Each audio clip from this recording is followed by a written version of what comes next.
Hello friends, तो आज हम स्टार्ट करेंगे क्लास 12 चैप्टर 2 का डेरिवेशन। द्विध्रुव के कारण किसी बिंदु पर विभव का व्यंजक। तो द्विध्रुव का मतलब होता है दो विपरीत आवेश। यहाँ पर हम -q और +q लेते हैं, जिनका परिमाण समान हो लेकिन उनकी प्रकृति विपरीत हो, उन्हें हम द्विध्रुव बोलते हैं। इसका केंद्र O है और इसकी जो दूरी है उसको हम मान लेते हैं 12। तो -q से जो केंद्र की जो दूरी होगी वो होगी L और +q से केंद्र की जो दूरी होगी वो भी होगी L। अब यहाँ पर दिया हुआ है द्विध्रुव के कारण किसी बिंदु पर विभव का व्यंजक। हम कोई भी बिंदु मान सकते हैं। तो हम यहाँ सपोज करते हैं यहाँ पर कोई बिंदु P है जो थीटा एंगल पर है। तो यहाँ पर हमें विद्युत विभव निकालना है। तो हमारा जो द्विध्रुव है थीटा एंगल पे है। जब द्विध्रुव है तो द्विध्रुव आघूर्ण भी होगा। द्विध्रुव आघूर्ण होता है P बराबर 2AQ। तो इसकी जो दिशा है वो -2 से +2 की ओर होती है। तो इसकी जो दिशा होगी वो इस डायरेक्शन में होगी। इसे हम P बोल देते हैं। और यहाँ से जो दूरी है वो है R। यहाँ पर और जो P है वो एक सदिश राशि है। तो कोई भी सदिश राशि का हम कंपोनेंट लेते हैं। मान लो इसी को अगर हम देखते हैं, ये मान लो कोई A सदिश है। तो इस जो थीटा एंगल पर है तो इसका जो जो अक्ष के साथ बनता है वो बनता है, जिसके साथ एंगल आता है उसमें कोस थीटा आता है। और इसका एक वर्टिकल लंबवत लेते हैं जो आएगा साइन थीटा। तो यहाँ पर भी जो P जो है वो इसी अक्ष पर है।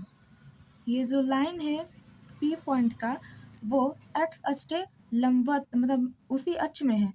तो इसके साथ एंगल आया है मतलब कोण आया है। तो यहाँ पर हो जाएगा P cos थीटा। अब इसके अगर हम लंबवत लेंगे तो वो इस डायरेक्शन में आएगा, जिसे हम बोलेंगे P sin थीटा। अब यहाँ पर कुछ हम फॉर्मूला जान लेते हैं। तो अक्षीय स्थिति में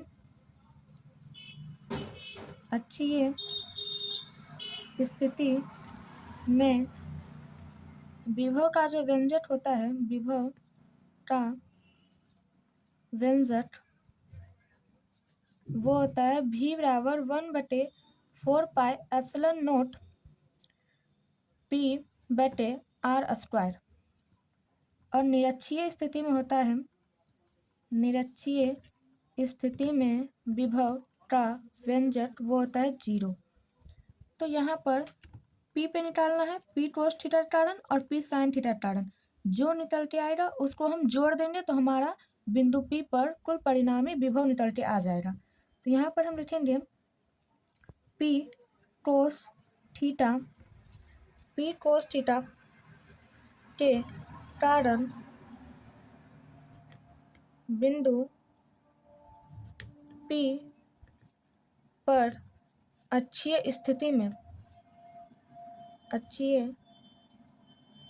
स्थिति में विभव, उसको हम मान लेते हैं V1। तो यहाँ पर जो नॉर्मली जो आता था वो P आता है, लेकिन यहाँ पर जो P आएगा मतलब द्विध्रुव आघूर्ण वो आएगा P cos थीटा। तो यहाँ हम लिखेंगे 1/4 एप्सिलॉन नोट को हम K भी बोल सकते हैं। तो V1 के जगह पर हम लिखेंगे K और P के जगह पर लिखेंगे P cos थीटा जो अक्षीय स्थिति में आया है। तो यहाँ हम लिखेंगे KP cos थीटा बटे डिस्टेंस R है। तो यहाँ भी डिस्टेंस तो R ही है, तो यहाँ हम लिखेंगे R²। उसी तरह हम P sin थीटा का कारण निकालेंगे। P sin थीटा के कारण बिंदु P पर विभव। तो निरक्षीय स्थिति में जो P sin थीटा है ये निरक्षीय स्थिति हो जाता है। निरक्षीय स्थिति में जो विभव का व्यंजक होता है वो होता है 0। यहाँ 0 हो जाएगा, जिसे हम V2 बोल देते हैं। तो हमारा बिंदु P पर जो परिणामी विभव निकल के आएगा वो होगा वी नेट बराबर V1 प्लस V2। V1 कितना है Kp, इसको हम इक्वेशन 1 मान लेते हैं, इसको हम इक्वेशन 2 मान लेते हैं। तो V1 है Kp cos थीटा बटे r² प्लस 0।